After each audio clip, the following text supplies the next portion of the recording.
పర్సంటేజ్ల ప్రసన్నేనా మాట్లాడేది? ప్రతి ఒక్కటి ఎక్కడ అతను చేయబడితే, ఒక కాంట్రాక్ట్లో చేయబడితే, ఒక రియల్ ఎస్టేట్లో చేయబడితే, ఒక ఇళ్ల స్థలాల దగ్గర మట్టి చేయబడితే, నువ్వు ఎక్కడ చేయబడితే అక్కడ అవినీతి. అతను పీజీ చేసింది అవినీతిలో, నేను నీతి నిజాయితీలో పీజీ చేశాను. అవును, నేను రాజకీయ అజ్ఞాన్నే. ఎందుకంటే నాకు రాజకీయం తెలీదు.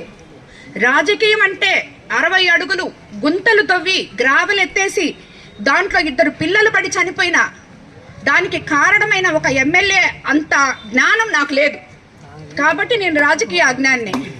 ఇసుక విపరీతంగా తవ్వి ఒక 4-5 నాయకుల్ని పెట్టుకొని మొత్తం కోవూరు కాన్స్టిట్యున్సీని అంతా ధ్వంసం చేసి ఈరోజు ఆ నాయకులందరూ నా దగ్గర ఉన్నారంటే మేము కార్యకర్తల్ని, నాయకుల్ని అత్యంత గౌరవించి నెత్తి మీద పెట్టుకొని చూసుకుంటాం. అదే కార్యకర్తలు నిన్ను సాకలేక నా దగ్గరకు వస్తున్నారు, నీకు అప్పులు ఇవ్వలేక నా దగ్గరకు వస్తున్నారు.